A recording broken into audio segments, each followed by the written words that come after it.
Républicains. Merci, Monsieur le Président. En préambule, Monsieur le Président, je m'étonne que l'on puisse entrer aussi facilement dans cette enceinte, qui doit être un lieu de débat serein, d'autant que vous avez été vous-même victime de l'attitude de ces voyous qui n'ont rien à voir avec la République.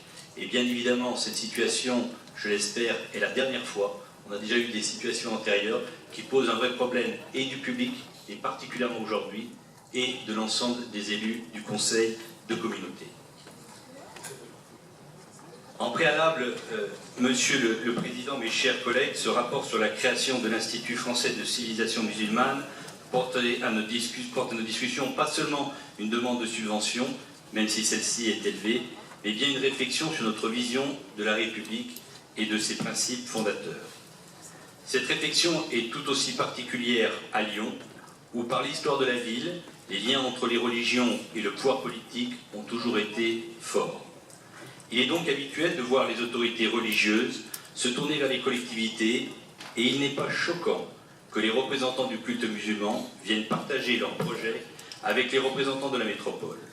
Nous ne pouvons que partager la position de Monseigneur Barbarin sur le besoin d'ouverture vers toutes les cultures religieuses, mais cette position est l'expression d'une autorité religieuse qui ne doit pas interférer dans la gestion d'une collectivité publique. La position de notre famille politique est claire depuis de nombreuses années. Nous souhaitons la constitution d'un islam de France qui intègre les valeurs de la République et non pas d'un islam en France qui soit sous influence étrangère. Un islam qui doit trouver aussi en France la protection pour exercer son culte dans la liberté et l'indépendance conformément aux principes de séparation des églises et de l'État. Cette vision est partagée par la grande majorité des musulmans de France et particulièrement ici, à Lyon. Nous sommes nombreux sur ces bancs à partager des relations de confiance et même amicales avec le recteur Kamel Kaptan, dont l'intégrité dans les valeurs de la République et son engagement pour l'ouverture des cultures méritent d'être soulignés. Mais la création d'un IFCM à Lyon dépasse largement les relations personnelles et surtout, un tel institut a vocation à perdurer à ceux qui en sont aujourd'hui à l'origine. Nous devons penser aussi pour l'avenir le développement du fait religieux et des relations interculturelles. La problématique de ce jour n'est pas non plus de trancher si le dialogue des cultures passe par des instituts pour se développer. Cela est un choix relevant des associations. Elle est sur le principe de l'intervention publique et de ses modalités.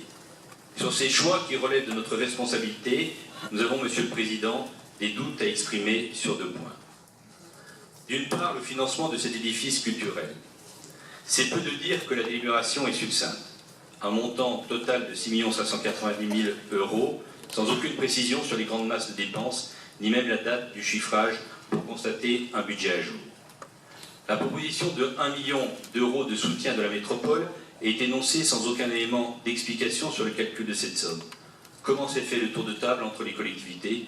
Pourquoi ce montant forfaitaire et pas un autre, plus ou moins élevé? Bien sûr, la question des fonds étrangers et des fonds propres interroge. Sur les fonds étrangers, aucun élément dans la délibération. Pourquoi ne pas inscrire dans la délibération ce qui a été indiqué en commission par le conseiller délégué, que les fonds vont provenir de 2 pays étrangers, à savoir l'Algérie et l'Arabie Saoudite? Quand, Monsieur le Président, nous entendons certains élus de votre majorité faire le parallèle entre l'IFCM et le club de football du PSG, dont des fonds proviennent de l'étranger, nous ne pouvons que nous interroger sur le respect de certains élus pour l'engagement qui est celui de la communauté musulmane à rendre accessible sa culture. Le problème n'est pas le principe d'un financement étranger, mais bien de qui finance et avec quelles attentes. Sur les financements, l'autre inconnu est le budget de fonctionnement de l'Institut. On peut lire un montant de 574 000 € sans pouvoir le confirmer, d'où viennent les fonds de cette gestion. Cela amène à notre deuxième interrogation qui concerne la différenciation entre le culturel et le cultuel. Évidemment que la France, par son principe de laïcité, fait l'objet d'une situation particulière en Europe et dans le monde. Mais c'est ainsi. La laïcité est un fondement de notre République.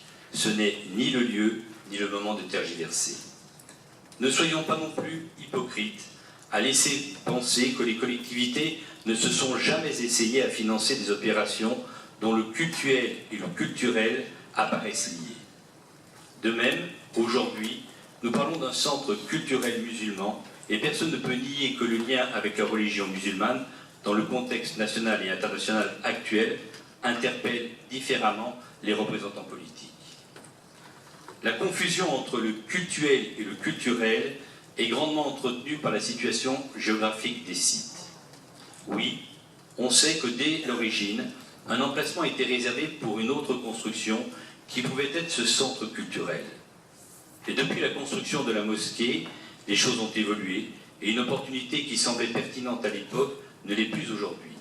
Ce n'est pas un échec de le reconnaître, cela aurait été plutôt le signe d'une volonté claire de différencier l'aspect cultuel de l'Institut.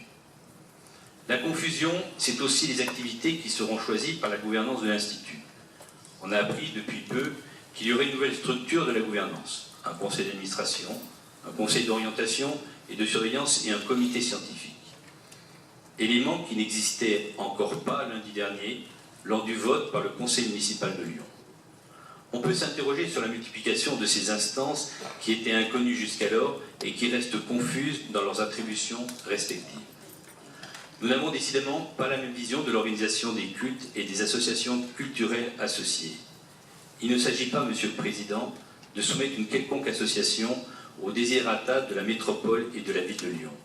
C'est même plutôt le contraire que nous souhaitons, c'est-à-dire une relation de confiance que les associations gèrent en indépendance et que nous soyons certains du respect de la séparation du culturel et du cultuel.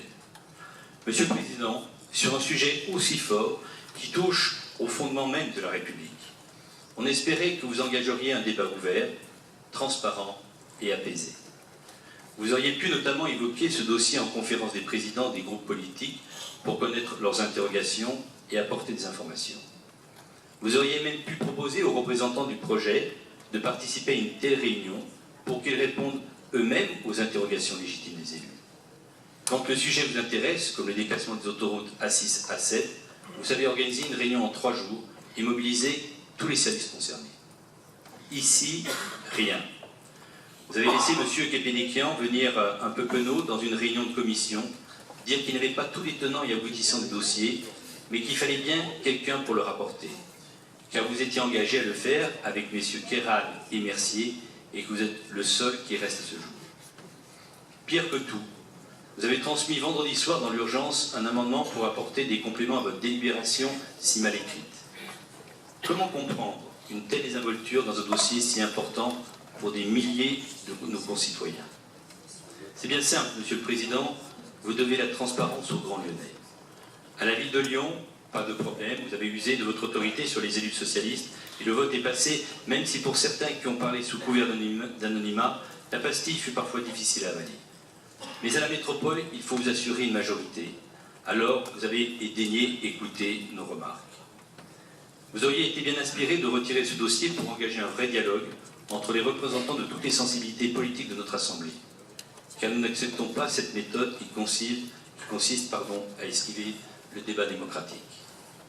Monsieur le Président, sur un sujet aussi prégnant, de l'intime conviction de chacun, notre groupe ne peut que constater qu'il n'a aujourd'hui ni les informations nécessaires, ni les garanties suffisantes sur ce dossier.